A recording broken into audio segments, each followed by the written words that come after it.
Hello, folks. Welcome along once again to the Left Wing Back podcast. Two great shows coming your direction again this evening. We are starting with the Hurling Show, which is in association with Brendan Kavanagh Furniture Limited, based in Clashganny in Boris County, Carlow. Furniture manufacturer who supplies and fits bespoke kitchens and bedrooms. You can get in touch with Brendan Kavanagh Furniture Limited on their Instagram page, and also you can email sales@brendankavanaghkitchens.com for more information. And thanks a million to Brendan for coming on and giving us a bit of support for the Hurling Show this evening. Of course, an uncle of Jack and Mouse and Chris, so lots of hurling blood obviously in the family, and great to have him on board for the Hurling Show this evening. So that's from now until about 9:40ish. After that, then we'll be turning our attention to all things football. So we do have a good bit to get through on the Hurling Show. A mammoth encounter between Carlow and Kildare yesterday in St. Colins Park in Newbridge. We're also going to focus on Camogie because the Carlow Camogie side were out against Armagh. Steve will be telling us all about that. So plenty to divulge, I suppose, and lots of raw honesty coming up as well. So, as you mentioned, Stephen Barbrick joins us. How are you, Steve? Hi, Kevin.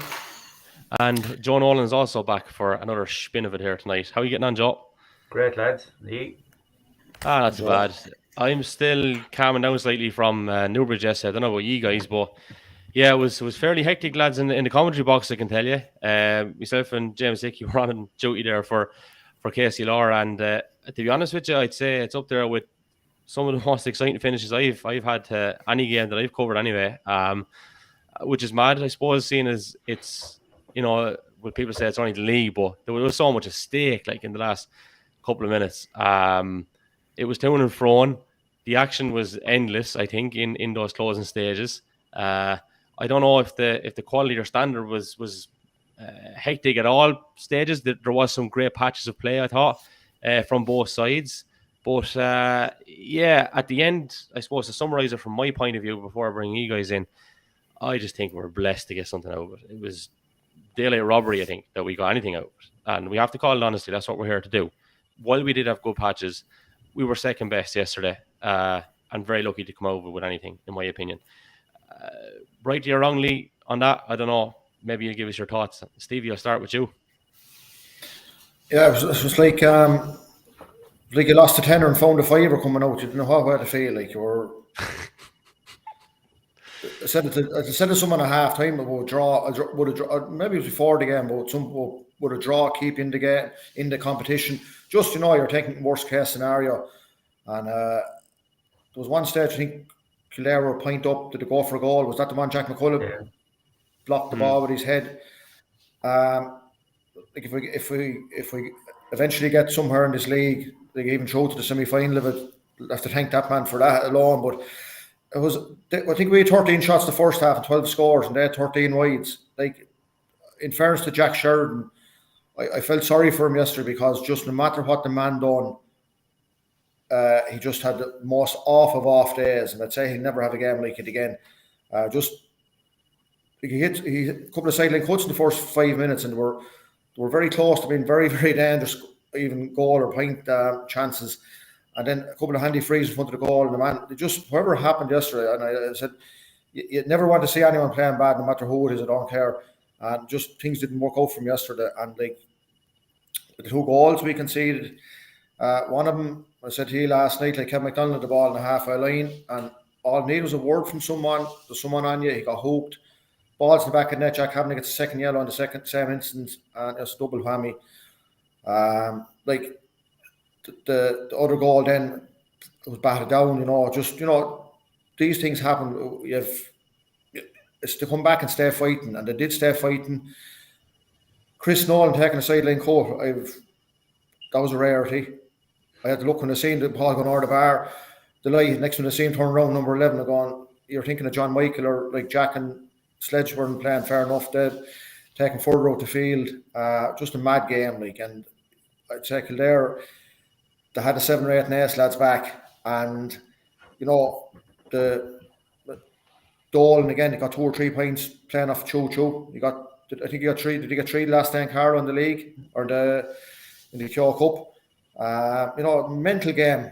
I think number 4, he got a point as well. Like, there was was mad off. Like, it was, you come out, you'd have to go to the shop, like, number one, as Joe said yesterday, we'll buy a lottery ticket on the way home, and like, if we get the result the next day, everything is grand. You know, you learned from that yesterday, and the Newbridge is a tight pitch.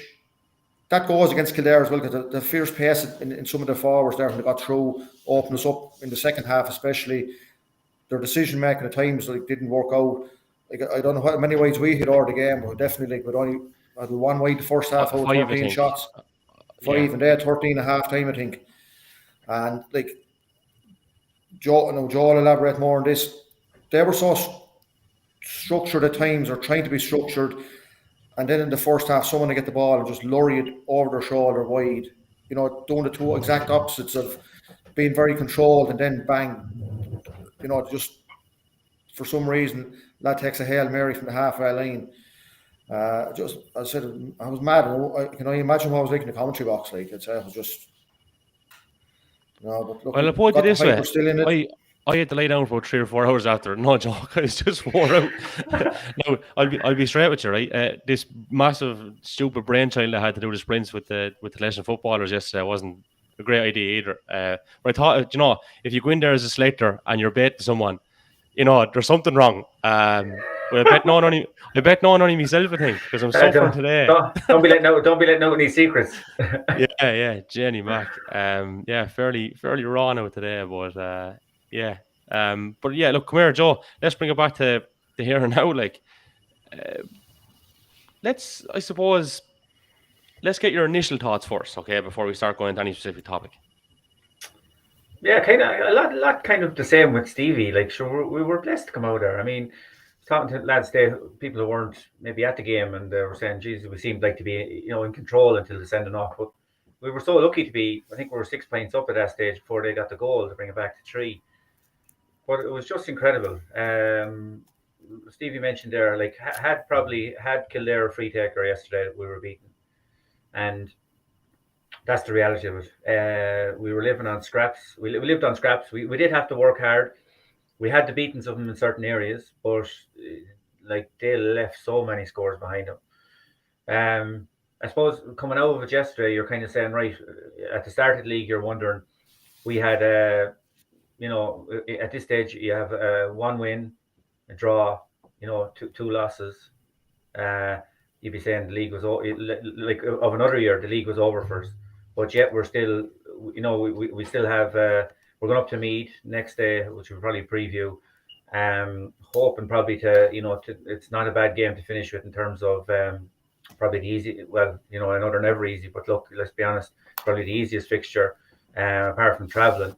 And if results go our way, we're in league semi-final. So, you know, like what Stevie said, you're kind of don't know what to feel after the game. But I do think we really got out of jail yesterday.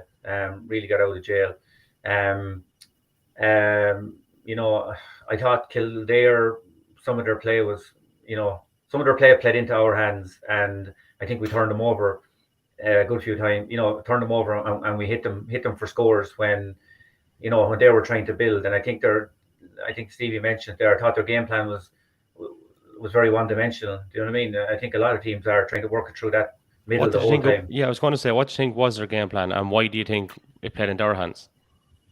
Well, I think a lot of teams now are trying to work it through, constantly work it through the middle, constantly. Like, everything has to come through the middle. And I mean, I remember last year when we've had them in the Joe done a lot of accurate long-range shooters, and they were at the score from further out, but they didn't seem to, take on. Their shot selection was poor yesterday, and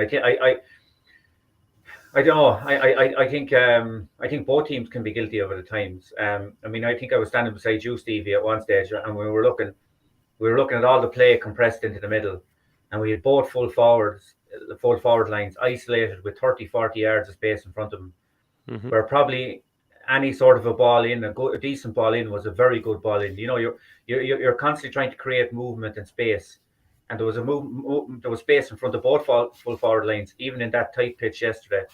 And either full forward line was being hit, like, with good accurate ball. And I think then in that tighter kind of pitch then as well, with that middle being so congested, like, unless you like, and both teams, by the way, had great passes to play. I mean, Sean Murphy played off a couple of great 1-2s at several stages and drew a couple of frees for us in both halves. Actually, I think he ended up, was it 3 yellow cards, Stevie, that was given out for tackles on him because of his running. Definitely 2 and possibly 3, I thought, yeah. I thought the first half, Fergal Horgan should have give one. He got chopped twice over on the far side and got no free. But definitely 2 yellow cards off him, if not 3. But like the 2 or 3 times Chris and Choshu got close the first half, Kildare just couldn't live with him. We got points off him. And as you said to me a couple of times during the game, why are we not getting these men into the game more? That that they're being exposed, pace. What did you say? The puckouts, their extra man was staying over to the side we were at in the first half, and the puckouts were all going to the far side. And any catch Chocho or John Michael got, they were held up well, but the couple of times they came over the other side, Chocho got a point just before half time, just left your man for dead. Like the second half, did I think he got a point? Did he get a point the second half off his right? Yeah. Like Chris didn't get on the ball much in the second half, as in room, and we need to, be trying to get them. I know it's a tight pitch as well. What we scored 20 points. Look, 20 points should be. You have to be hitting 20 points in a game, whether it's 3-11 or 2-14. That's a minimum. Kilkenny will hit 2-23. You see they hit the other day against Dublin. That's a given for the likes of the standard they're at, and we need to be hitting with no goal. Had we a goal chance? One dropped in. John Doyle came in top of the goalie. Chris Nolan pulled first time on one and a shaved Chris, along the ground, sorry. Left hand side. Look, lads, to be fair, right? So, what I thought was interesting, you've touched on it a little bit in that Kildare played into our hands. I would say, potentially they played into our hands. I don't think we utilised enough, right? And I say that in the sense that you spoke about a player that dropped back. That was Brian Byrne, and he didn't fill between 3 and 6. He filled between 5 and 2. And on occasions, the channel between 7 and 4 was filled, okay? But the amount of space, and you touched on it, Joe, in front of John Doyle, right? I couldn't believe it. So when we say play into your hands, the ball went into Tony Lawler sometimes in the first half in particular, I recall, and maybe Jack Cavan to an extent as well. But I don't recall too many times where we actually bypassed our half-forward line and we had time and space on the ball. I think we were still looking to try and maybe, as you say, maybe go that little bit shorter. Whereas if you look at it, 2 balls went in direct to John Doyle. He broke the 2 of them and we got 2 scores. And it was the only 2 involvements he had in the first half, to the best of my knowledge. So I just felt, and we said it on the commentary, why not do that a little bit more? Even in the second half, I don't think we availed that a whole lot. We've mentioned the goal chance there. Perhaps that was John Michael. I can't really remember for definite, but it was a direct ball in on the square, which is the point. So I'm not quite sure we did utilise that to the best of our ability either. But I think that worked well up to a point for Kildare at the same time. And I know you're not a fan of this kind of particular tactic, Joe, as such, right?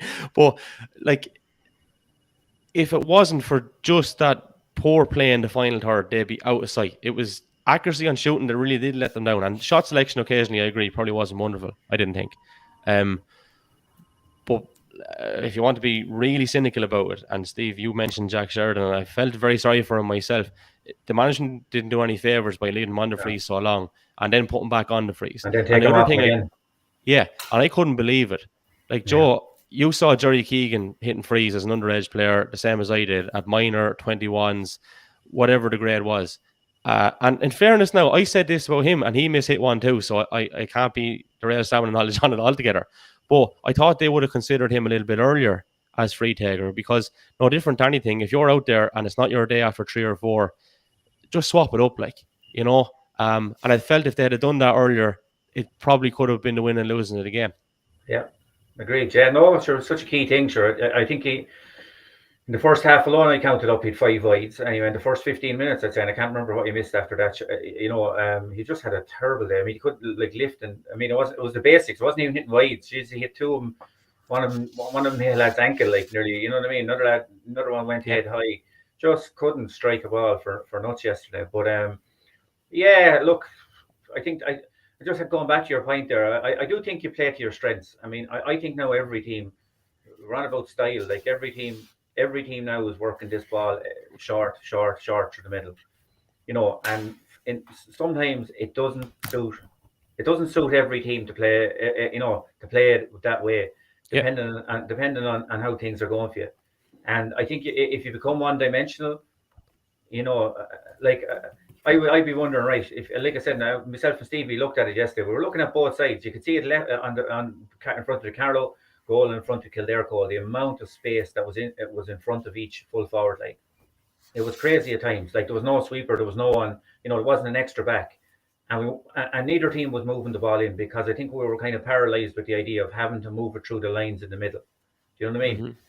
And sometimes then the shots that were being taken in that middle third where lads hadn't broke through, if you get me. You know what I mean? They hadn't broke into space. And some of the shots then were taken in that crowded middle third and under pressure. And I do think you play to your strengths. I thought, John, in terms of, so even, John Michael or, the last day against Westmeath and in the edge of the square or whatever else, or sorry, against Kerry or whatever else, sometimes you have to play to your strengths. And the likes there of, you mentioned there about Chris Nolan. I mean, I mentioned there in the message there to you today, like, I mean, Cork would play, Cork would play Patrick Horgan inside. Limerick will play Aaron Gallan inside. Do you know what I mean? Because they're finishers. And I think Chris is a finisher. And I know sometimes you're moving around as a forward anyway, but I think our priority should be having him closer to goal and have him, to have him in around the action in there and to utilise him a little bit more. And especially, I suppose yesterday was different. Maybe Mouse only coming in at half time and you're kind of maybe down one or two players here and there.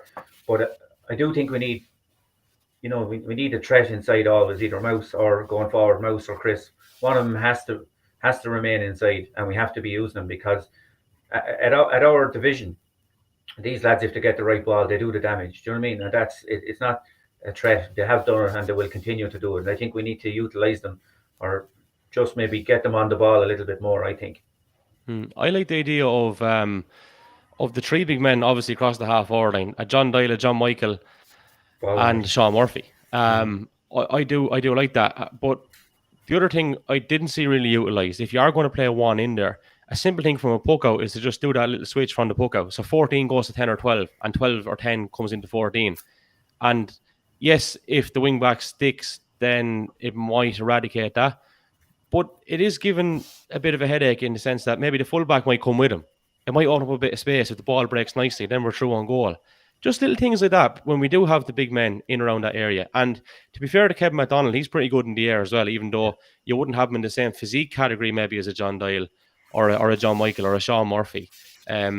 He is pretty good, and he's very good on breaking ball, I think, to be fair to him. But I agree with you. Yeah. Your half forward line is a big platform. I mean, like, I know it's a different half forward. Well, John Michael was there, but I remember there was a friend of mine who was a Galway selector a couple of years back, and when we hurled him in the league and in the championship, he actually commented at that time that they didn't come across as strong a half forward line that year as our half forward line that particular year. You had Eddie Byrne, you had Seamus Murphy, you had John Michael, and we were fairly direct in how we played our game, and they gave us a huge platform. Do you know what I mean? If you're good in the air, like, it's a massive platform. I mean, sometimes I do think we overthink the game, at times. Do you know what I mean? And Stevie mentioned there, it looks like he's frozen in space there at the minute. But if he can hear us, that's a good sign anyhow. But yeah, so all right. That's okay. That's okay. But I just thinking like yesterday, like, I mean, so like, and you hark back to it, Stevie, and again, it's my little hobby horse too. Like that, as much as we're talking about the tactics and the nuances, it comes down to mistakes generally. That a lot of the time will win or lose games. We pointed out, we conceded 2 sloppy goals. I thought, like yesterday, enough in terms of, like you mentioned there about Kevin McDonald, like getting hooked now. Like a lad will get hooked as well, but there was no talking on the pitch for that. I'm actually, and this is not an exaggeration, I'm actually surprised. I would go as far as to say the only person who actually gave him the heads up for the possibility of getting hooked was actually you, Steve, because you roared off the terrace. You were standing right beside me, and that's not a joke. That's actually a fact. Not one player on the team spoke to him going forward that it was a man coming behind him to hook him. And then, like we mentioned, then, you get caught with an error like that. We got caught with a pickup then when the ball brought back inside. Fiacre not putting his hand to the ball, again, another mistake. So a lot of the basics are what's going to catch you out, if you get me. Sometimes in games, as much as we're talking about tactics and stuff like that, Yeah, you're going to get caught out with the basics as well, unless you do them really well. we got And I think 2 bad goals to give away, Joe. It there were was. two bad It really goals. was. There were two bad Simple as goals. that. And like the second one was kind of it was a comedy of errors, being straight about it, and without being overly hard on the lads. We're here to call, honestly. Figur should have put the Well, hands it's on not the ball. being no, but sure, he knows himself. Faker knew it. Yeah, The minute everyone does, right? If you're honest Yeah.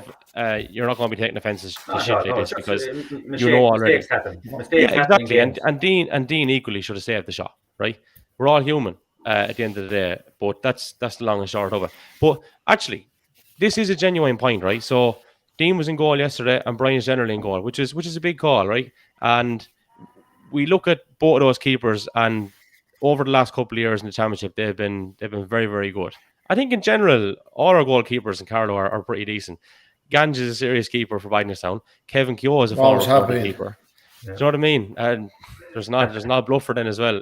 But I don't know, in fairness. But in all seriousness, so it seems like you weigh up, like Dean is has a very good sharp hook out, should I say. Brian is a very good communicator and organizer, and good hand, good long range free taker as well, and very, very experienced. And it was a big call yesterday. In fairness, that was a big call to do that. And a number of, I suppose, big calls were made. Like, it was a big day for Tony Lawler, wasn't it? In fairness, and he's well worthy of that opportunity, because he's played a centre back for most of his career as an underage hurler. Anyway, he's playing out of position for his club, in my opinion, with Rangers, but that's just because they have such a volume of, I suppose, natural centre backs and half backs. But I just did think afterwards, and it's no disrespect to Tony or whatever, he's still relatively inexperienced at this level. Richard Cody mightn't have 70 minutes in him, and I think he might have been carrying something yesterday. But he's a natural centre back. So would you have looked at it in the sense that, will we go with Richie for the experience, for the day that's in it, and see what we can get out of him? And then if we lose him, we'll think about plan B. Because, I mean, Richie made a career centre back.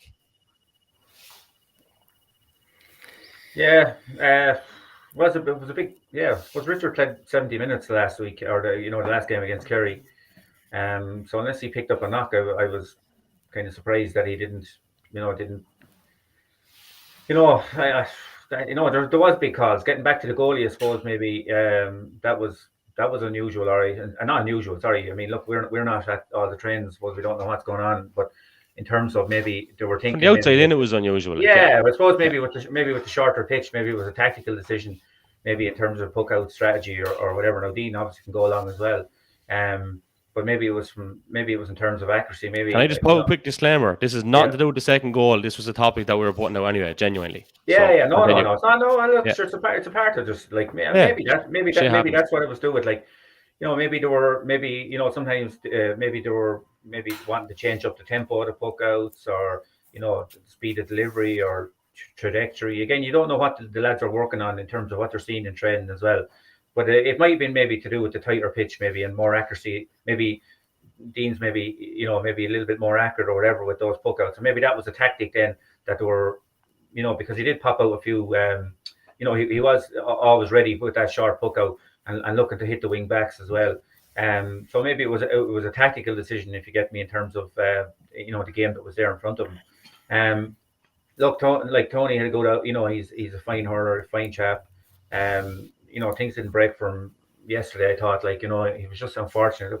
First ball or two, he got blocked down for one, and then two passes kind of went astray. But look, you don't come on or learn or improve unless you get the game time. You know what I mean? And I think he should draw confidence from that. I know last year up there as well. He started for us, and he kind of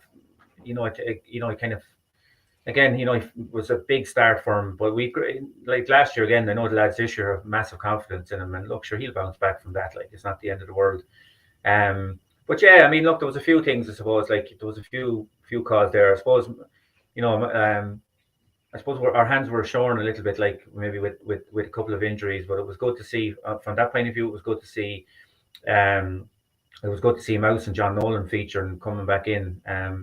I think that was a big plus in terms of that. But I just think our performances, like, and I know we're going to allude to it, but like we're a little bit inconsistent in how we're playing. You know, like we can play with great tempo and then we can fade out of games very quickly. And I suppose some of that wasn't helped then too in our you know that we've had 3 sendings off this year to date, like, you know, and to been in games where we like, where if you look at it, the results, like we've lost two, you know, lost two and drew one, you know, and there's probably a correlation there as well in terms of, you know, going a man down and our discipline, and it's costing us, and it's probably lucky, you know, like I said, not saying that that's the be all, like that's not everything why we lost, but or why we drew, particularly yesterday, but it certainly has to be a factor, like, you know what I mean, into losing players, you know, because you know, like I said before the goal yesterday, I know they got the goal before Jack was technically sent off, but you know, Did you see what happened there, by the way, Adrian? yeah, I think he brought back the hurl. I think a little bit, but All right. So kind of what, like, was there someone? Was it like was he kind of riled up? Did someone? I don't know. I don't know. No. I don't know. I But think he just. I seen him on the ground the ball, and Fergal Horgan was going over to Jack, and it was on the yellow card. Obviously, it was going to be curtains, and like, Because everyone was watching the goal. Obviously, Yeah, it was very I hard to just see. saw her. I just saw her coming back now. I don't know.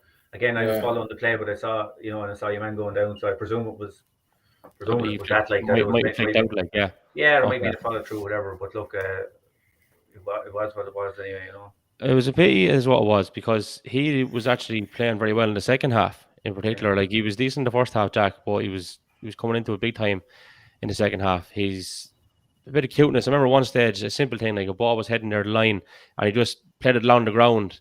If he'd have picked it up, he would have been either put over the line, or he would have had a lot of work to do.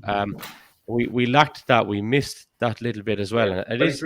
he's rejuvenated there. Like I mean, you know, he's had any of the games I've seen him this year, he's been strong. He's good delivery. He's smart. He's hurling his area. He's defending well. You know, he's actually having a good year back there. You know what I mean? And even the little things there you mentioned about experience. Like, I mean, I think in the first half, was it first half? I'm trying to think. Second half, sorry. There was a kind of disputed free that, remember, Stevie was over near us, and it looked like it was fairly marginal whether it went over the bar or not. Kevin McDonald struck it. Sorry, in the first half.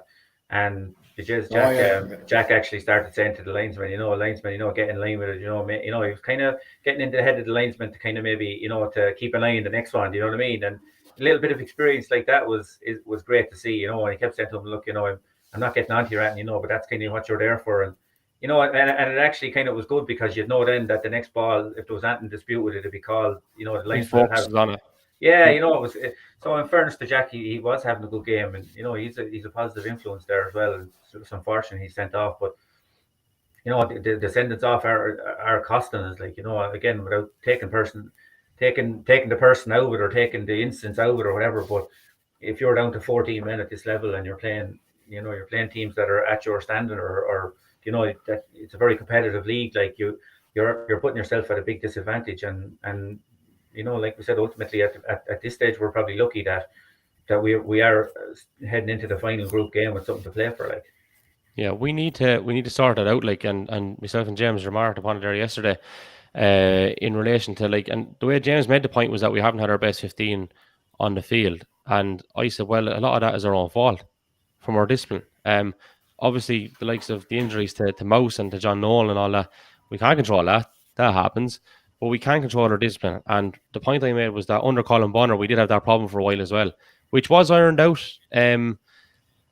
But it's creeping back in, and I don't like it. And I always say, even if you feel hard done by, we've said it several times on this podcast, if you put yourself in a position where you potentially could be sent off, you can't have any excuses. That's literally it. Simple as that. Some people might say, it's hard done by. But you think to yourself, did you put yourself in the position? If there's a chance you could be sent off, then you are accountable for it, whether it's harsh or not. That's my view on it. Because, you know, what other ways are around it? Like, there yesterday, no, I know it's not to do with sending off at all. The full forward for Kildare caught a ball, and Conor Lawler was literally doing everything he could to not foul him. It said it was about 10 minutes to go, and Fergal Horn came in and put the hands away that, but he was doing it to let on play, I thought. I was seeing one of the Kildare lads commenting on today on Twitter, and like, Conor Lawler done everything in his power to not foul the man, and didn't foul him. But I think a lesser referee it was a penalty. Was I it would not talk about this right at the end. It was Yeah, nearly where he put his two arms. I all thought. Well, I I was thought it was a convinced it penalty. was a Yeah. penalty. He put his And two and arms straight I out there. no, I was waiting for the whistle to blow. I was looking at it and I was going, right, he's doing all his powers not to give away a penalty here, but the man was falling back on him, and next time I see him raise his arms out, and I was waiting for the whistle to blow, but he didn't weigh a play on, but it was kind of, I can see why the Kildare lad was giving up on Twitter today, but that's a refereeing decision that you'd be saying maybe a lesser ref penalty, and we're gone. It's a goal or a point, and we're back to 4 points down. Then Chris is going for the sideline. It's not going to be an issue. Things like that. You look like Kevin. You're agreeing, thinking it was definitely a penalty. yeah, No, and I don't think that gesture. I'm not wide enough now. I don't wide enough I- span. That gesture is not play on. Play on Yeah. is like this. I know, Trying yeah. to webcam it Yeah, up here. well, that's what I'd actually fall between the two stools there. If the penalty was given, I'd be kind of saying, well, you could see where it could be given. But his gesture was what I'm on about in terms of. I was sure he put his two arms out like the very same. We was after calling a penalty, and I couldn't figure it. I think it was actually Adrian Corcoran standing beside, and we two of us looked at each other and laughed. Like the two of us were sure he was after calling a penalty, like what you said, waiting for a whistle. I thought it was like Father Dick Byrne and Father Ted, and he waved and waved. And the next thing, that's what I thought it was like. To be honest with you, because he just has the hands up, and next thing he just free out, and I'm thinking, oh lads, what's going on? And to be fair, just that little, even look again, we talk about mistakes, and they can happen. Jesus, that you could see how Kildare were irate with it because I don't know. If you're asking me, right, was it a penalty? Was it not a penalty? Is it closer to potentially being given, or should it never be given? I would be on the side of I think it should have been given. That's where I was with it. It was probably in the borderline category, but I would say probably still should have been given. When you're tackling, your hands can't be wrapped around the fella. You know what I mean? And to the best of my knowledge, they were wrapped around him a bit. And if he even does fall back, fair enough, I appreciate it. Maybe he's looking to go to the ground himself. But if your arms are wrapped around, if it's not hands in, hands out, I think you're in a little bit of bother. That's all I'll say on it, I think mentioning Connor, by the way, I thought he's after growing.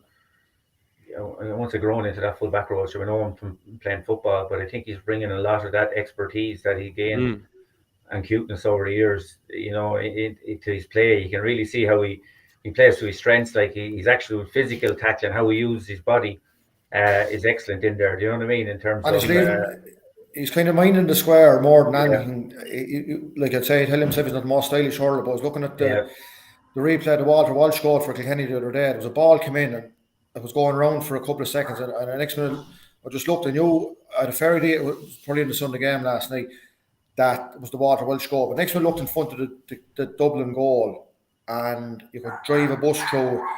Next when the ball pops up, Walter Walsh, bang, goal. Two things, space and a Kilkenny man with a ball in his hand. One or the other. Or a terrier in the background. Maybe a bit more. Feeding time to zoo. Yeah. No, sorry for interrupting. Well, like a fullback's job. When I played in the goal, anyway, I was always right. Niall was fullback generally in the hurling of football, and like with a good old partnership, he be minding me more than I minding him. But if you have grass in front of your goal and there's no one in it, someone going to appear in it at some stage, and then you're in trouble. And that alone on the tight pitch there, yes, a couple of times they got through in the second half, but it was more kind of on the broke our half back line safe, and were straight through. Like they should have had 2 or 3 goals second half. The 2 they got, right, fair enough. They should have 2 more. That Jack McCullough's block off of, I don't know which one it was. Like there was two of them that took a quick free before that. Sheridan took a quick free over the far side and hit. Could have been Jack as well. So the positions were like we have a lot of new lads. We're still blooding a lot of lads. Like Conor Lawler is there, Jack McCullough, Conor Keogh, Fiacre, Fitzpatrick, John Doyle. Yeah, that's 5. Yeah.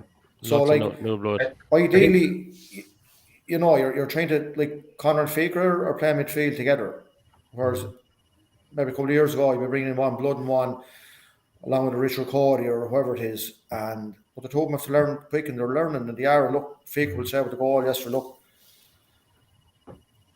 what's I it think they're broke down. good. He knew he was after doing it wrong. He learned more from that the next day. He was playing to me the hurling with Munster Rangers to start last year. Like, we knew where he was going to end up on the county team eventually, and he hasn't. He well worth his place on it. I think himself and Connor are a very good partnership in the middle of the field. I think they're so mobile. They're after picking off. I think did Connor get 2 points yesterday? No, Yep. one, yeah. He got I don't 2. know.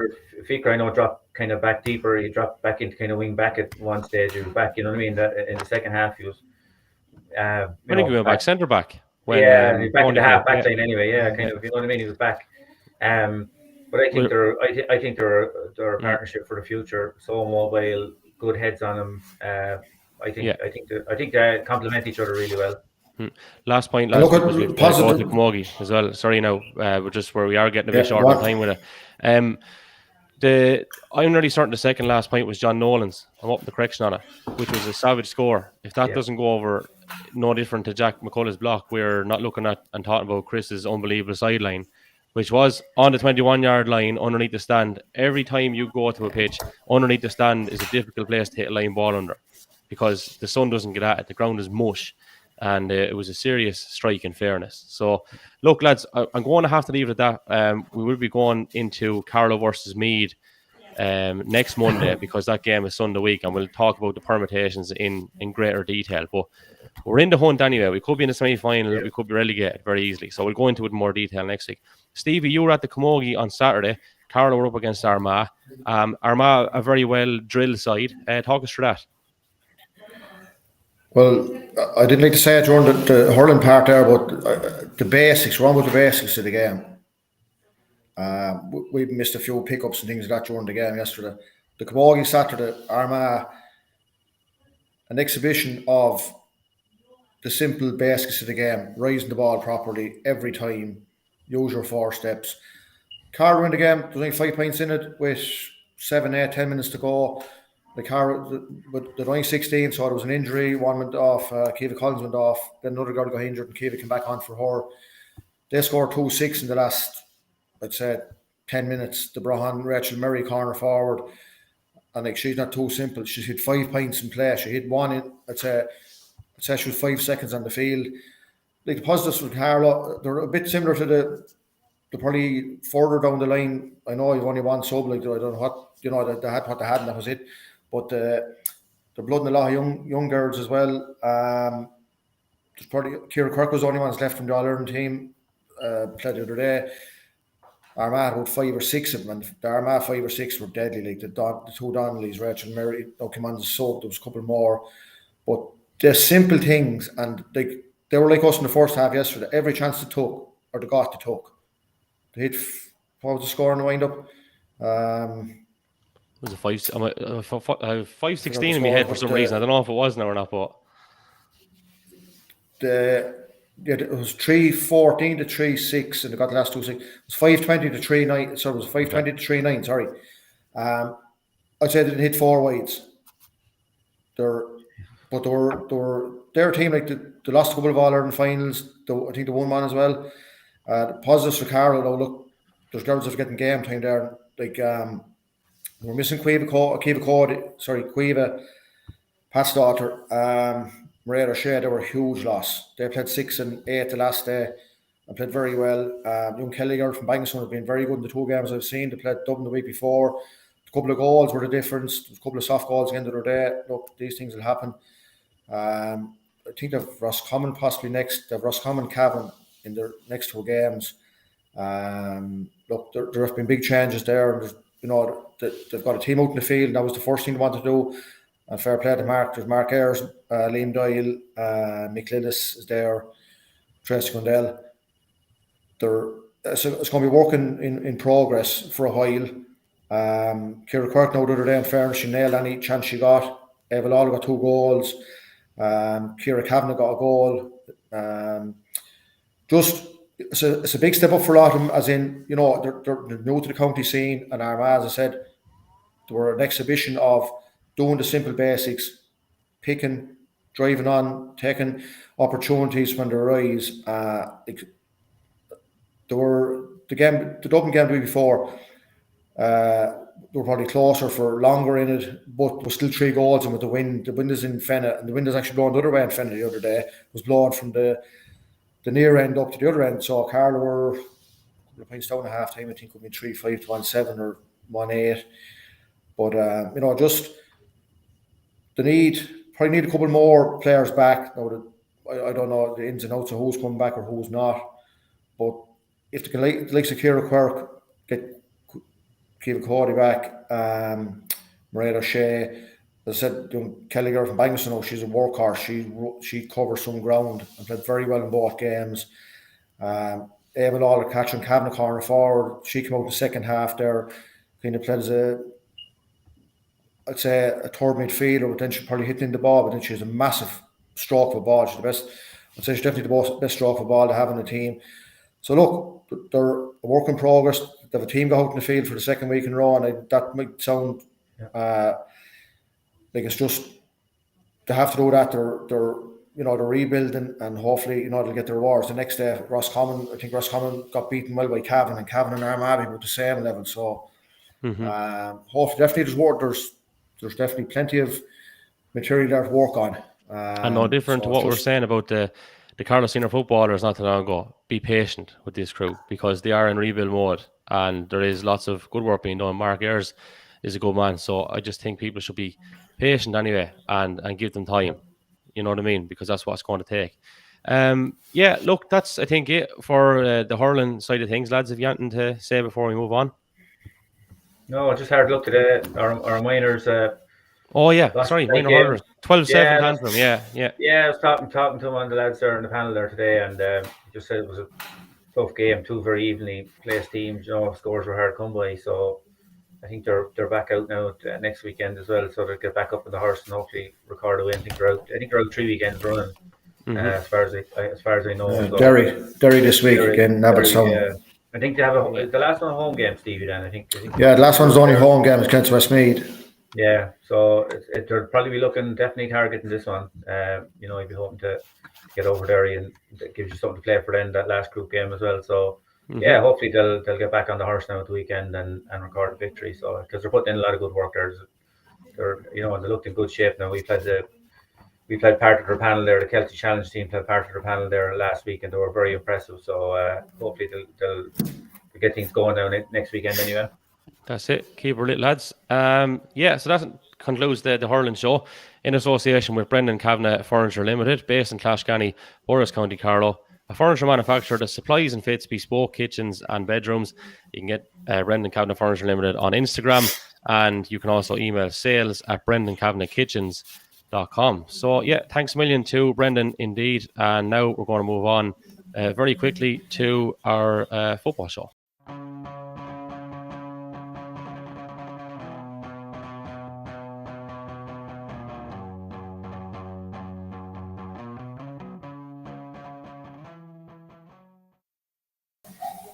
And we're back again, just like that. And wouldn't you know, it's Mr. Joe, and Stevie's gone. Stevie's gone for a glass of water. Look at him, caught absolutely rotten. Where were you going? 5K run, was it? He's showing off his curtains. Hey, your knee doesn't look too bad now. You have to walk that quick off that chair. You're not too bad. He's mobile enough. I think he's caught in this. Who is this? Is this sponsored by Pat Tracy or Relta Clinic? Rail the clinic. Don't be conflicting me interest like that in the middle of a bloody thing. Rail the Clinic. Thanks a million for sponsoring us this evening. You can get in touch with those on Instagram as well, and they are also available to contact for classes over there, Pilates and all kinds of stuff going on over in the Rail the Clinic, as well as a host of chartered physiotherapists. So thanks to Rail the Clinic for getting in touch and sponsoring the football show this evening. We have a good bit to go through on that as well, I might add. A little bit later, we're going to be showing highlights of Carlow versus Limerick in yesterday's league encounter. That's courtesy of the Ladies Gaelic Football Association. They had highlights up on their Twitter page last night. They did a live stream on the game yesterday, so we will show the 2.5-minute highlight segment there later on in the programme. In a few minutes, we'll be joined by Evan Talty as well of IGA coach, telling us about this really cool board, giving instructions. I don't know if this is of Joe Nolan's vintage now, but looking forward to chatting to Evan for sure. The first thing we're going to do before we bring in Evan Talty is Look at Carlow versus Leitrim in the Allianz National Football League this Sunday. It is at 2:00 in Netwatch Cullen Park. So, yeah, I mean, we're making good progress, right? So I thought we were going to be in big trouble altogether after the Sligo performance. I thought, okay, we're looking at next year. But all of a sudden now we've made progress, which leads me to think that there's another result or two maybe in these lads.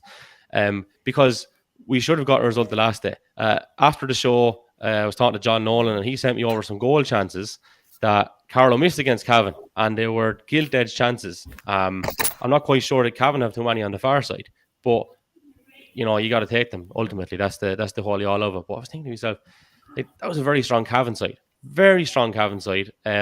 with a lot of people that won an Ulster title a couple of years ago. So the proposition on Sunday is Andy Moore and his Leitrim side, and they've got a kick out of him being involved. You've got that freshness, I suppose, someone who's just recently out of the game, and I'm very curious to see how they're going to set up, what they're going to bring to the table, and obviously from our end, can we go and get a result? So I don't know. What do you reckon, lads? I suppose the week they played Sligo and like Kevin, you were at, and we said they just have to suck it up, get on with it. It was very an easy thing for us to say. We didn't want to get up on their backs. In fairness to the boys, they've got on with it. But I'll come with it. They played well the last day. This is a game now where, look, you're saying, right, we played well against Cavan. I seen the goal chances. Should have took a couple of them, didn't. This is a game now we're at home. Andy Moore is coming to town. As you say, Kevin, it'd be interesting as very well versed he was in the game, and he'll be on the 15 best players never to win an All-Ireland. What's that given Leitrim? Would always be, you'd be saying there should be nothing between Carlow and Leitrim. Now Carlow, probably lads are looking like we're saying they're improving a bit. We're expecting something now Sunday, so be very interesting to see how they'll deal with that expectation, because it might be only an expectation of the few that goes into the matches and that, but still, it's they've turned the corner. See can they get a second victory? What do you think, Joe? Yeah, I was very impressed with them. I obviously, again, I didn't see the Cavan game. I didn't see the Sligo game. Saw the Waterford game.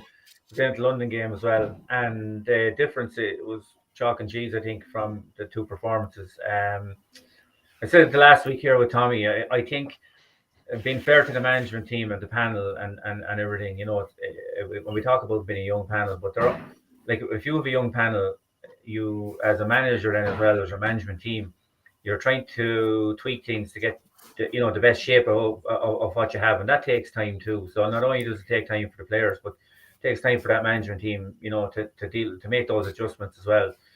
I was very impressed with them against Waterford. Very impressed with them. Not necessarily because you might say, well, it was Waterford this or whatever. Not necessarily because of that, but and Steve, we mentioned there as well. It was their mental toughness as well to come back, to bounce back, and to put a performance in like that. And I think it shows there's a bit of steel, in the panel, and a bit of resilience, which is great. I do think we're getting. We kind of had once a settled enough team for the last two games, and I think I was very impressed with their setup. Against Waterford in particular, and I think it was much the same against. Cavan. I think we've scored forward. We've a very good scoring threat. I think 5 or 6 forwards bring something in terms of that.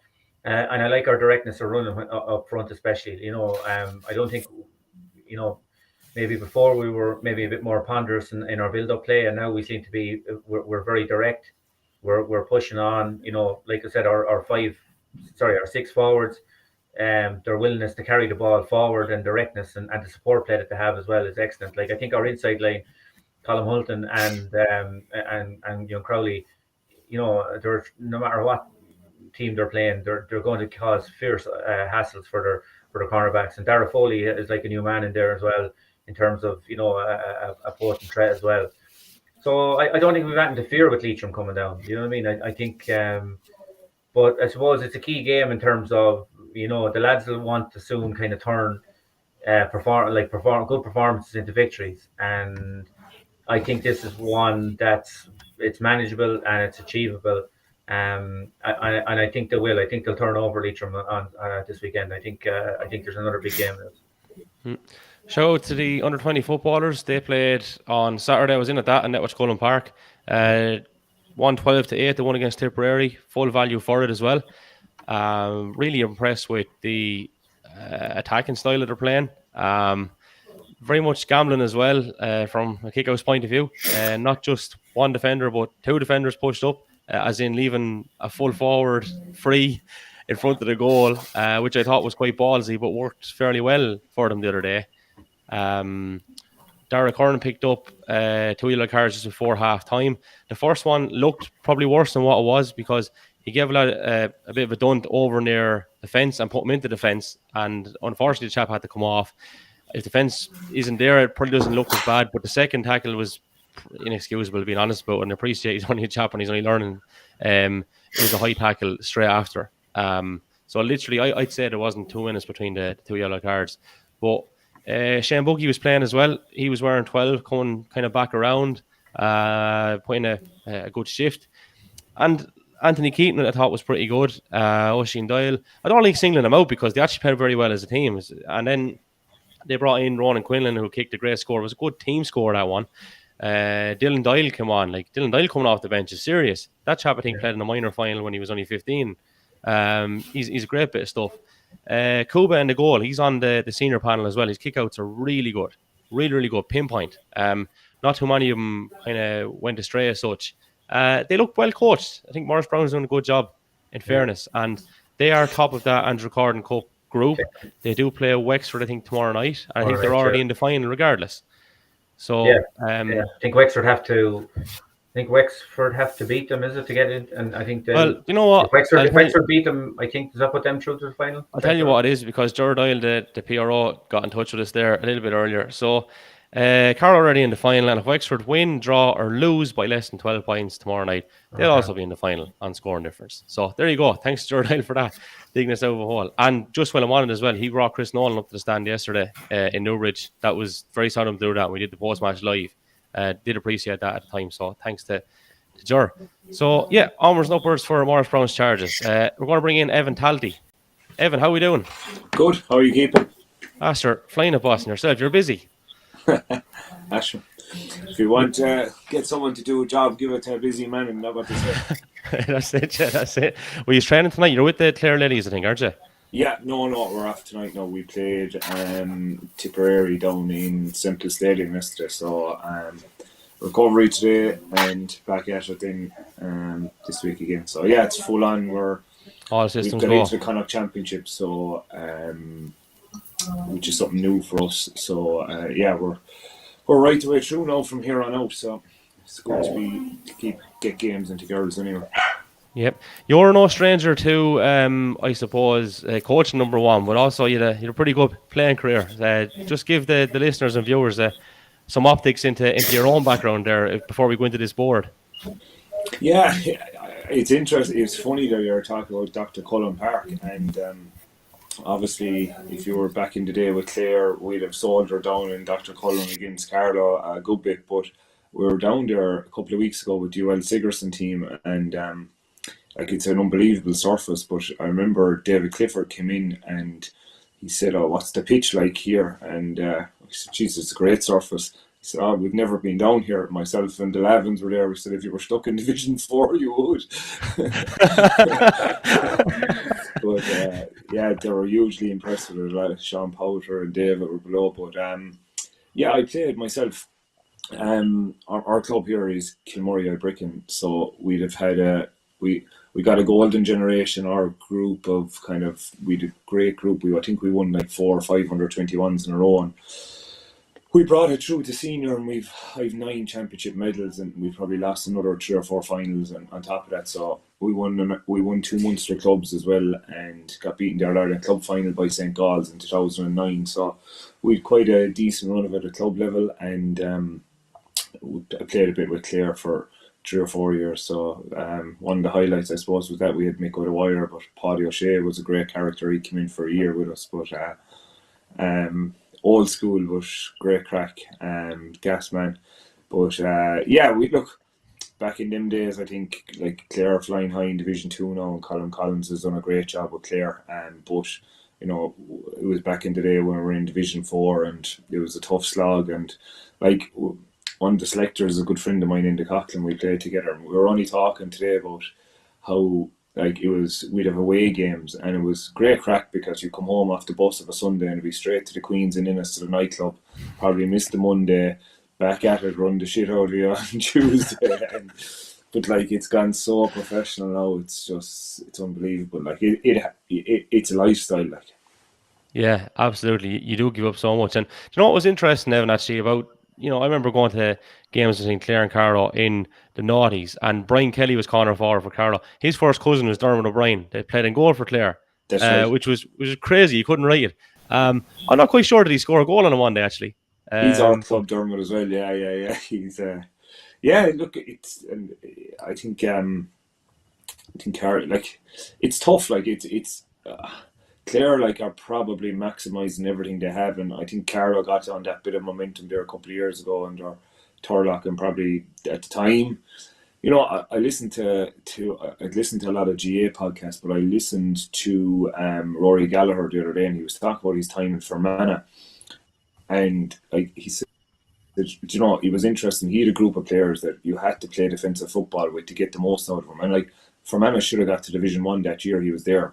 And he got slated for playing defensive football. But, as he said, the year before, they were beat 17, 18 points by the likes of Armagh and Monaghan. And they went in and beat the two of them in the league and should have went up. And, I think at the time, I suppose, Stevie Poacher and Turlock got a bit of a bad rap for how they played the game. But, like, Carlow were really successful and they played to their strengths. And, there's more than one way to skin a cat. And I think, Clare are playing kind of a very structured system, and they always have done under Colum, and very disciplined, and I think it's a great template that not everyone is going to have Rolls-Royce players like the Shane Walshes and these lads in Galway, and when you're at that level, I think a good structure in a team is something that's really needed. Mm-hmm. And in fairness to Colin, I think he's the longest serving county manager, isn't he? In fairness to him, yeah. And he's done a great job. I think he's really interesting to listen to as well. In fairness, I think his head is in the right place, which is the most important thing, and his heart is in the right place. I'll tell you, there's like, yourself, there's probably loads of managers and loads of coaches on the merry-go-round that are just going from county to county, club to club. But like Colm Collins, not just the success he's had on the field, the structures he's put in, the fundraising, car draws, like the amount of work that man does behind the scenes for Clare GA. And it's not, he doesn't want the spotlight on him. He's doing stuff, getting under 15, under 17 development squads together, getting S&C from all that kind of stuff. And he's a phenomenal man, and Clare are just lucky to have him. Mm-hmm. So from your own point of view then, right, you took the bull by the horns, I don't know, was it last year or the year before, and got innovative and brought out this great product, which I'm very, very impressed with. Having doing a bit of coaching this year myself or whatever, and one of the lads that's giving us a dig out actually has one of these boards. So I don't know if you have one handy, but maybe you'll show us what they're all about and where the idea came from and all that. So like this is what the actual board looks like, and it was interesting you were talking there about the kickouts, and I'd be a fan of the press as well, like, but where we would use the board to illustrate it, it's a perfect example. So we might talk to our forwards, and we might, if we're setting up offset plays, we might go for 4 across the middle here, and then obviously you're pressing another line of 4, and you're kind of giving the keeper them places if they want to kick the ball out to. But then you can just take it back very quickly, clear the screen, and say, right, we're happy to concede the ball over here if the keeper gets it out fast, and we retreat and we set our line on the 45 out here, and we delay the game, and you switch it off again. And in a couple of seconds, then when we're playing how we want to set up, we want to set up in a spine, and we just make our runs this way. I mean, we found it really good for using in small units, because you can bring it in onto the sideline, bring it in the warm up, show them the last minute instructions, and players learn visually. And like it's not going to replace the big whiteboard, which is great in the dressing room for naming your team and stuff, but for getting small instructions across the players and giving them that visual image of what we're looking for, I feel it's really good. Now, we would actually use it quite a lot in team meetings when we're doing video analysis, and get the players to use it to come up with our own kick-out strategies and take ownership of stuff like that. I think it's really cool from the point of view of, like, I'd often find, having played the game and now obviously coaching or whatever, when the game is just about to start, you would be very much wound up, and sometimes in taking an instruction is difficult because you're just in the zone, or maybe out of the zone, maybe too wound up, etc., etc., and it's hard to process information. But when you have the visual on it, I think that's a great help and a great assistance to a player.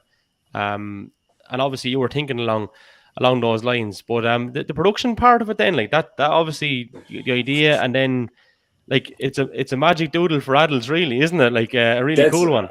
I was chatting, to be honest, the idea I got it from Mick Bohan, was down training our club team this year, and he brought something similar a couple of nights that I think he got from someone in the States or something. It was like a soccer pitch or whatever, but it was so good for, like, right out, play 2-minute game, come back in, use the little board under the floodlights, what we can do better, how do we set up our shape, back out again. And to be honest, I just went looking for them online then, and I couldn't find them. And I'd have a few suppliers in China that I'd use for packaging and stuff from the seaweed business that I have. And onto Alibaba, trying to source maybe 15 different samples, and look, some of the stuff was crap. And with China, it's hit and miss at the best of times. And we just kept going until we found a reputable dealer that we could deal with and make the board we wanted. And I no sooner had our first batch of boards in, and to be honest, I never envisaged it to go where it was going. I was happy if I could put it this way, if they told me that I've made 20 of them, there'd be no IGA coach, because I'd have just got 20, the minimum order, and give them to a few friends. But the minimum was 100, so I said, if we're spending a few pounds, we need to make it back here. Yeah. And it went mad. Like, we've probably sold over 1,000 boards at this stage since November, like, which is phenomenal. And the very minute we brought in the first board with the numbers on the pitch, we got requests for boards with no numbers on the pitch, and soccer boards and hockey boards and basketball boards. So we're doing 5 or 6 types of boards at the moment. So no, look, it's great, because, and believe it or not, there's obviously, you make a few pound out of them, whatever, but the amount of coaches you get talking to out with it, and like, I love talking GA, whatever, ladies football, camogie, hurling, and like, the likes of, as you were mentioning there, Andy Moran uses it, Kieran Donaghy uses it down in Wexford, who are innovating all the time. The Wexford senior manager, Davey, can't think of his name, David, the hurling manager in Wexford. Dar Egan. Dara was one of the first to buy him. So, like, Michael Finley, loads of inter-county managers are using them, and the feedback has been great, and that's what it's all about. So, yeah, we're probably hoping I'm expecting another 500 of them in, and we've the most of them sold on pre-order again, so to try and keep them in stock. But with the oil prices and the Russian thing, the price of shipping and everything is going through the roof at the moment. So our margins are getting tighter and tighter. But look, no, it's great. I love it. We would have used it a bit with the Sigerson lads this year, and seeing top quality inter-county players and getting use out of it is there was a bit of pride in that. Stevie, will you want one of them now for the Junior Hurling Championship this year, will you? I'll tell you a good story. The last junior game I played was about 5 or 6 years ago against Ballin, our third team against Ballin's second team. And I was full back. We got maybe about 35 points. And it said it was about 5 minutes left, and it was allowed with a clipboard on the sideline from Ballin disputing a line ball or something. And I tell you, he was quite lucky. He wasn't wearing. So I don't know whether the IGA coach might look well in that lad's hands, but fair play. Like, it's only when I seen it there, like when Evan has it, displayed, or what I'd be GA nerd of all things from the last 50 or 100 years ago, but Something like that now would be totally alien to me. But when I see what he's showing there, he can show 3 or 4 different set plays in a matter of seconds. So fair play to him. We'll hope to see you in Dragon's Den in 6 months' time. Yeah, I was thinking that actually this is like a Dragon's Den pitch. Tell me what investment you're looking for today. You don't need any investment. You've 1,000 of these young soldiers are going, all right, boss. I've been there and done that. I was on Dragon's Den in 2017 with the seaweed business. So we got investment. So that I'll tell you what, that's a daunting experience. Yeah, the Left Wing Back podcast is a tad bit easy.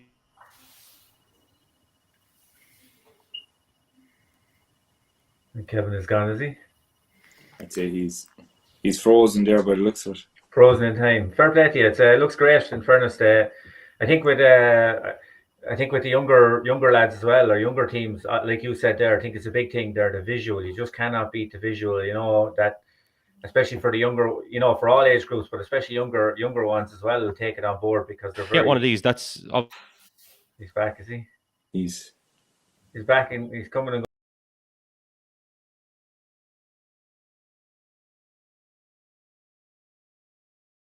All right, there's one back anyway.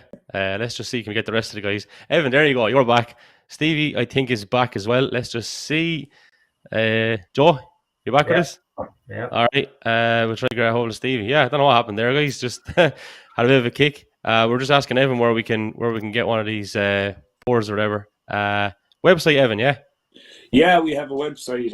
www.igaacoach.ie is the website. We're actually doing a special bundle offer where you get the nice protective carry case to bring it along and a little hand holder for the back of them. So we're doing a deal on them at the moment. While, as the man said, it is while stocks last. While stocks last. Well, listen, thanks for coming on the Left Wing Back podcast. We appreciate that and the best luck with it. It's a great idea. All right. No bother, lads. Cheers. Thanks a million. Evan Talty there. I think Marion Hayden's on standby. Marion, how we doing? Well, lads, how's it going? You're flying it now on yourself. Good. You're well lit there in the background, anyway.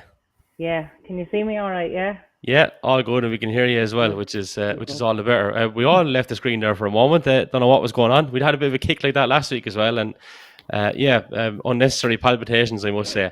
But Marion, you were on duty yesterday with the live stream for Carol Eddy's game against Limerick. We do have some highlights to show, but maybe you'll give us a brief synopsis before we delve into it. Yeah, I suppose looking at the team, when you see the program there, like it's a whole new team for Carlo. There's a lot of girls, I think, wearing the jersey for the senior ladies for the first time, which is absolutely amazing. I think before we would have had a lot of girls that were very experienced, but probably, at the end of the road, whereas now it's gone the other way, where we have plenty of youth on it. And I think really this team is on a journey.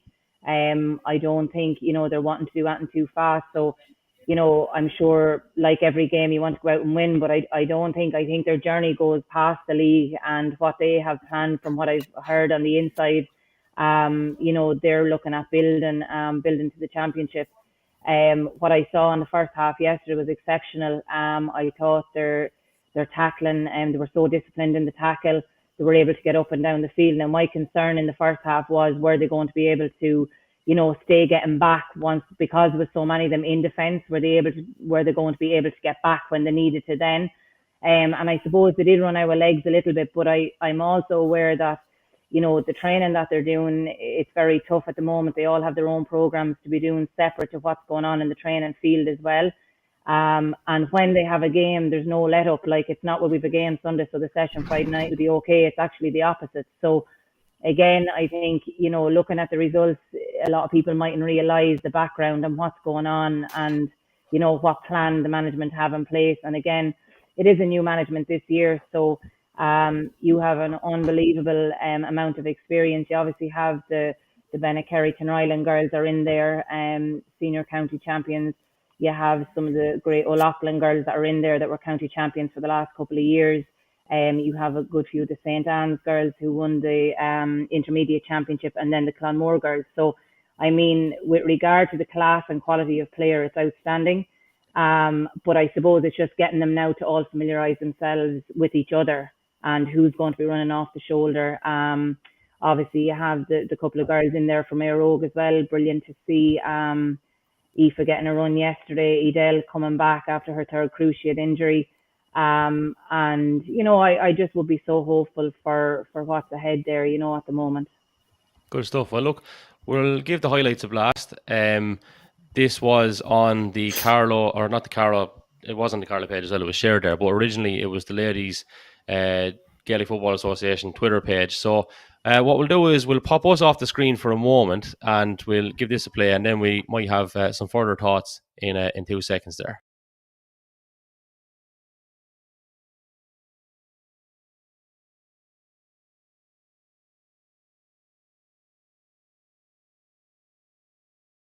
Yep, we'll not play for love nor money. We'll stop sharing that, and we'll see can we get the highlights up a little bit later on. So we're going to have to sacrifice the highlights, and apologies. That's the joys of doing this stuff live. Whenever that thing kicked, it must have kicked the whole lot off. But look, you've touched on a lot there, right? So the feeling we're getting is no different to maybe the County Camogie setup, that there is a little bit of change, and no different to the county lads football setup. Patience is needed.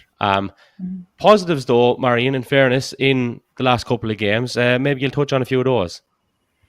Yeah, again, I've said a lot of the girls wouldn't be used to playing with each other. It is a very new team, but as I said, the discipline in the tackle in the first half yesterday, everybody was working so hard. The amount of ground Aisin Gilmartin covered, up and down the field, Ellen being her usual self, and they never gave up, even though the score was where it was, even up to the last kick of the ball. The girls never gave up, which I would see as a huge positive as well. As I said, the youth that's there. Now, obviously, yesterday, they were missing 4 of their named starting team. A couple of the girls were injured or were carrying some kind of strain. But for me, I wouldn't have looked and said, there was any way a weaker team put out there. I would have said there was girls there that put their hand up and they said it's up to the girls that were injured to get their place back there now, and you can't beat strength and depth in a panel like that. Mm-hmm. Stevie, you were at the London game, I think, as well, so maybe you want to weigh in on this? Yeah, I'm sure Marion will tell you that conditions were absolutely shocking. The wind and rain. It was the Waterford game the night before, the men's game. The conditions were bad, but this was a different level altogether, and they were going well up to 20 minutes gone. There was only a couple of pints in it, and I think London could have got 6 pints in 6 minutes, and give them that cushion at half time. And I'd say the first minute of the second half, Carlow 2 goal chances, and just didn't finish him off. And you kind of knew then Hannah Noonan was centre forward for London. She was brilliant. She scored 1-7. She's a former Dublin player. Every time they went up, they got a score. But as Marion said, the work rate, the honesty, it's a given. You couldn't fault that. Just if one of the goals had went in, I think they would have won by 4 or 5 points. Just they needed a goal or 2 at the start second half. You're back level, then tack on the points. Whereas the other way around, they got a goal. Then Niamh Kelly got 2 goals. Got one from a penalty and one from the shot from the 21, and we're back to 3 or 4 points. But just every time London went up, they were that bit more probably streetwise, and they were able to take their scores that bit better. You felt the kind of, you nearly knew after 5 in the second half. Now Rachel was playing out the field a bit more than you'd be hoping if she could be kept inside in the closer to goal. We're talking about the hurling there earlier with Chris Nolan, Aaron Gallan, Patrick Hogg, and these players. You like to try and keep them in from 13, 14, 15. If Carlow can afford to do that, well and good. But if they can't, then they have to bring them out the field. And you're robbing Peter to pay Paul, but you have to get balance as well. Like Jordan Morrison with the men's game. Last couple of games, he's come up and got goals in both games. And if you get that balance right with the players going back out, as Marion said, Amy Gilmartin, Rachel, these girls going back out, Niamh Kelly defending, that they're able to get forward as well and get the scores. And it's going to be work in progress because they have a lot of experience. The 3 or 4 mentioned there, they're in the county teams the last 5, 6, 7 years. And if girls only going in there and starting this year, and you only get experience on the field. And But I think as well, like even yesterday, where you look at, we say Ona Fitzpatrick there was marking Davies, the full forward, and like she was lightning. I mean, anytime she got the ball, she just looked so dangerous. But like Ona still was winning ball ahead of her up to the last kick of the game. She never gave up. She contested every single ball, which again would be a positive for me, for Carlo. Like there was no heads hanging. It's like the girls know themselves that they're on their own journey, They have their plan, they know what it's about. And I think, like with the London game, Stephen, there was a goal just before half time. And they were really neck and neck. Carlo were ahead for most of the first half. And then they got a goal kind of in the second half early on as well, which, I suppose that's when they got a bit of a lead as well. But yeah, as I say, the positivity, the girls, they were playing, and I think Carlo got the last 2 or 3 scores of the game, which would be a positive as well. Mm-hmm. Lads, I think we have the highlights here. We'll try this now, take 2, fingers crossed. Thus far, looking to get her first of the game. Takes it from the ground and pops it straight over the bar's possession yet again. And Limerick going with a low one into Kathy Mee with the outside of the boot. It's a lovely strike from Kathy Mee. Kiernan taking over the free taking duties from Sarah Doyle. And it's Kiernan with the lovely strike and over the bar. And she drew the free that time. She would have that little bit of experience as well. So Kiernan with the free and over the bar it goes. Angle went to the left and wide. It's Davis this time. No problem whatsoever. Over the bar it goes, and we're all square again, but again still going, wearing 13, but operating out the field, gives it inside to Mairead Kavanagh. Kavanagh going through, gets the shot away. Maybe a goal chance for Roisin Byrne. Byrne on the turn against Sarah O'Sullivan, a very experienced defender, but Roisin Byrne still goes there. Goal chance at Ellen into the back of the net. So Katrina Davis with this free for Limerick, trying to cut Carlo's lead, and she's done exactly that. The umpires and their sweeper. It's taken short to Rebecca DeLee. DeLee on the run now. It's Rebecca DeLee with the shot, and it's over the bar. It's gone. Kathy Mee, one excellent score so far. She's on the run again. Is Kathy Mee maybe overcarried? Referee says no. Mairead Kavanagh with the shot. It's a Carlo that she's up against, but Kathy Mee goes past her with ease. Mee on the run. Goal chance maybe here. Katrina Davis gets the final touch. Shot for her. Over the bar it goes from Katrina Davis. So Limerick stretched her with cut inside, decides to pass it indeed to Roisin Ambrose. It's Ambrose with just a lovely swing of the right boot. Over the bar it goes to pass to Katrina Davis. Katrina Davis dummies to shoot, turns into a bit of trouble, gets the shot away eventually, and Katrina Davis straight over the black spot. Davis has runners with her. Kathy Mee is one of them. She's got a point so far. Great save from Shannon Cotter to divert that one over the bar. It's a second point. All too easy, and they're on the run again here. Chance for the shot comes in. It's a good shot indeed, and it's an excellent score there. So make plenty of subs here. Christine Reedy and Rebecca Daly, the players to go off, as Iris Kennelly pops that one well out to Aoife Hayden. Hayden coming in towards the middle, gets the pass away again. Gilmartin will get the shot away, and Gavin Gilmartin with an excellent strike. Done it. There's a bit of space here now, and Carlo trying to fashion a shooting chance. It does come in, it does come over the bar. Excellent score from Carlo. Limerick now going through the phases. Noel Curtin takes that pass from Iris Kennelly. It's Noel Curtin. Yeah, some good scores there, I have to say. The one thing that sticks out from both sides' point of view, the free taking, exceptional, great technique. The Limerick girl there, I don't have her name, the full forward was hitting the frees. Very good off the ground and out of the hands, and her own free taker not too shabby either. Yeah, the quality was really good, and I suppose that would be my only concern, that when you come up against teams like that, I spoke to a few Limerick people yesterday, and a lot of the girls that were on that panel have been there a good few years, and then there's another few that had stepped away from the panel for quite a while and were back, and I just thought that their physicality, they knew exactly where their players were when they were kicking the ball in from around even the half back line, the midfield. They were landing it in on the chest of the player inside. But they had a lot of experience and they were used to playing with each other.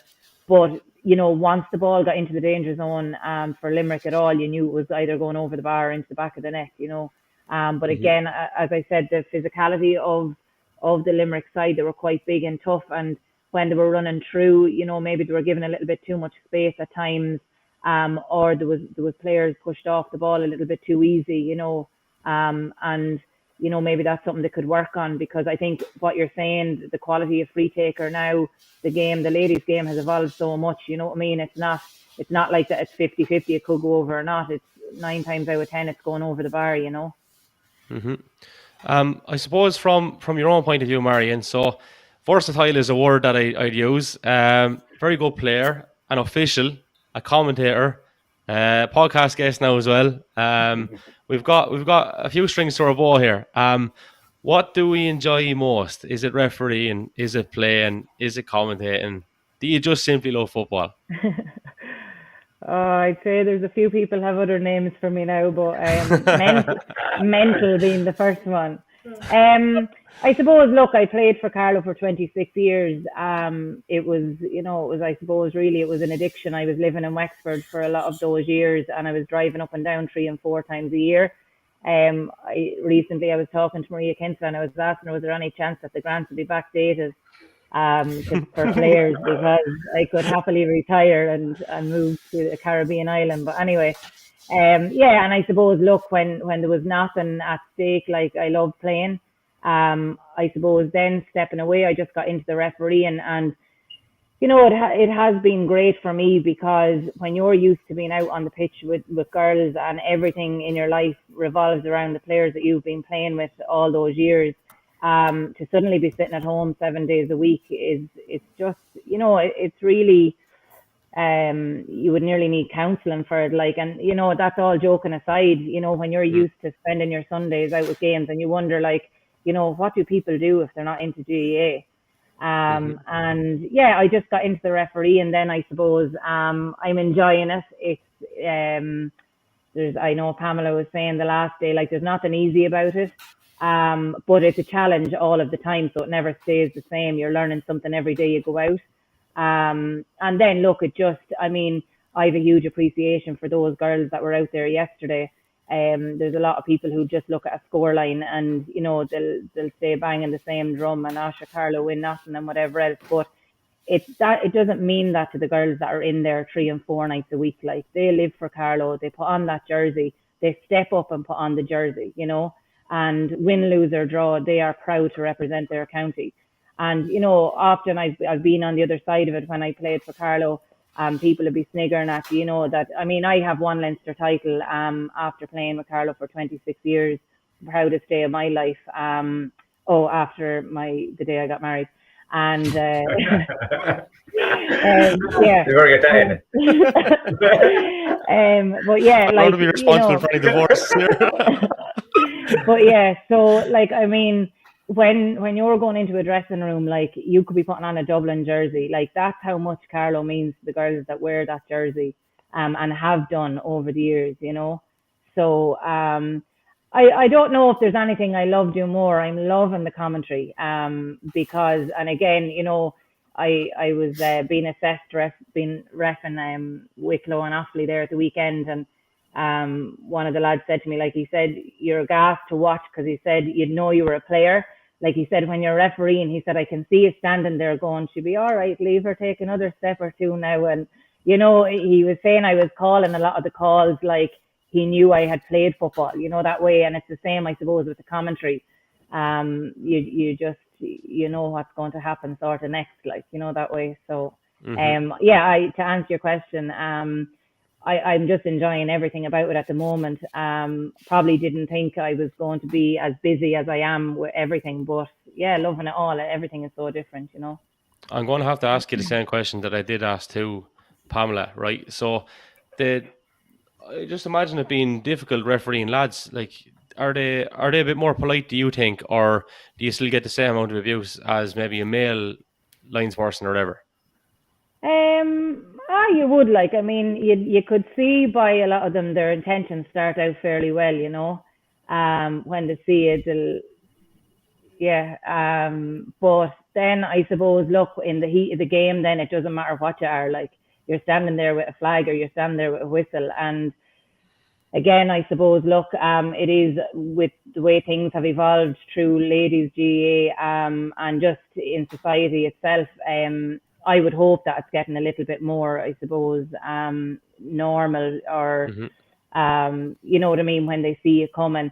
I think, like, look at the standard of refereeing. If you're reffing and you're reffing well, which, you know, before you ever go out, I suppose you're not going to be the most favorite person. There's someone you're not going to please, or a team that you're not always going to please. But if you're out there and you're doing your best and you've done everything that you can to prepare yourself, and that's being fit, knowing your rules, being fair to the players, speaking to them as well. Like, I mean, I remember one day playing Wicklow in Botenglass, and I remember asking the referee a question. He had blown a free against me, and I said, "Oh, ref, what was that for?" And he called me and he sent me to the line. And to this day, I still have no clue why he sent me. Why, first of all, he gave the free against me. Whereas, you know, with the underage games and that now, I'm not saying I'd coach a lot, but I always explain what I gave the free for. Because again, I know what Pamela said, like, I was never told the rules when I was growing up playing football. Like, you just went out, and sure, even the standard of refereeing back then, like, you were sort of let do whatever, you know what I mean? Once it wasn't too harsh. But now, like, everything has changed. But yeah, look, the abuse, I know, like, I mean, there's huge work being done at the moment to try, you know, put a stop to what's happening, because the games can't go on without referees. And there, I suppose, look at, they're an easy victim in the whole thing, like, you know what I mean, blame the referee. But a lot of times, you know, it's not the referee's fault. For, you know, if the teams know that, the management know that as well, you know. But yeah, look, the abuse is there. There's no point in saying it's a walk in the park every day you go out. But at the end of the day, you're going home. You're a human being, like, and, you know, you still have to go home and get up for work the next day. You know what I mean? But yeah, I don't think it's any less or any more, the fact that you're female or male. Yeah. Lads, any questions for Marion? No, Jeez, I've never seen him as quiet. We're making two of them more often, quieting these two. Yeah, put manners on them or whatever. Look, I want to. It's not an easy thing to be talking about, but Eamon Dowling, a great man. I think he umpired for you, Marion. Yeah, he did indeed. Yeah. I suppose more so at the end of the season, I probably caught him unawares a couple of nights, and took him from the gate at the house there on the way out to Fenna or to Ireland or whatever. But oh my God, what a genuine GAA character. I suppose I was talking to Stephen earlier about him, like, and you know, he was just one of those old timers, and he reminded me of my father, like, you know, before Christmas when we had like a good few conversations going in and out to matches in the car and that, and you know, they're just that folk that, like, they will never be replaced. But just an absolute gentleman. And you know, Carlow ladies football, the men's GAA, like, he's going to be so missed, right around the county for so many reasons. Yeah, an absolute gent. I've never had a bad deal with him. I always gone so well with him in there. Always a nice greeting when you're going into a game. Just a very, very good character. So we'd like to pass on our sympathies to the family here on behalf of everyone at the Left and Wild podcast. And Marion, to be honest with you, just when you mentioned your dad or whatever, like, I remember interviewing him out in Ireland 4 years ago, I think it was, 4 or 5 years ago. And we had some crack that day, let me tell you. He was in great form, and he could have told stories for decades, I think, to be honest with you. But he was some character. I used to have great crack with him too. Even, you know, like I said, they're going to do a game. He would sit over just to the right of the press box, and I'd always have some bit of a yarn for you there. You know what I mean? So a great character, in fairness, you know. Yeah, I know, and especially with the refereeing when I started out. I suppose when I've done 3 All-Irelands in the last 6 months, done the line on the national panel, and you know, he's my first thought when I wake up in the morning. Like, he always got what I tried to do.